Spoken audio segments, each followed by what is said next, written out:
नमस्कार. तुम्हा सर्वांना गणेश चतुर्थीच्या हार्दिक शुभेच्छा. तर इथे आमच्याकडे ना स्वरूपने छान असा क्लेचा गणपती बनवून घेतला आमच्या दोघांकडून आणि छोटे-छोटे मोदक त्यांनी बनवले आणि मंदिरात ठेवले. तर काल हरतालिकेची पूजा झाली होती. तर मी सर्वप्रथम उत्तर पूजा करून घेतले. स्वतःला हळदी-कुंकू लावले आणि देवापुढे देखील हळदी-कुंकू वाहिले. त्यानंतर देवपूजा केली. तर इथे बघा मंदिरामध्ये स्वरूपने छोटासा मोदक ठेवला होता.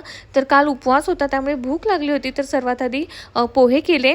ब्रेकफास्ट केल्यानंतर म्हटलं आपण छान पुरी भाजी डाळ भात वगैरे असं जेवण बनवावं, पण एवढं काही जमलं नाही. तर मी पटकन पुरी भाजी आणि श्रीखंड आणलं होतं, कारण का लहान मुलं आहेत त्यामुळे ना त्यांना घ्या आणि एवढं स्वयंपाक वगैरे काही जमलं नाही आहे. तर स्वरूपला स्कूलमध्ये छान असं गणपतीचं गाणं सांगितलेलं. मोठे मोठे कान दादा मला एक गणपतीला आणायला चंद्रानाची गाडी. नमस्कार. तुम्हा सर्वांना गणेश चतुर्थीच्या हार्दिक शुभेच्छा.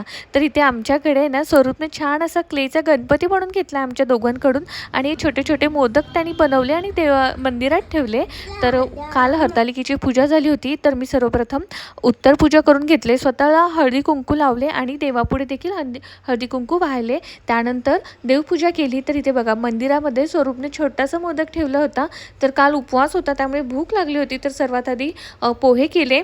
ब्रेकफास्ट केल्यानंतर म्हटलं आपण छान पुरी भाजी डाळ भात वगैरे असं जेवण बनवावं, पण एवढं काही जमलं नाही. तर मी पटकन पुरी भाजी आणि श्रीखंड आणलं होतं, कारण का लहान मुलं आहेत त्यामुळे ना त्यांना घ्या आणि एवढं स्वयंपाक वगैरे काही जमलं नाही आहे. तर स्वरूपला स्कूलमध्ये छान असं गणपतीचं गाणं सांगितलेलं. मोठे मोठे कान दादा मला एक गणपतीला आणायला चंद्रानाची गाडी.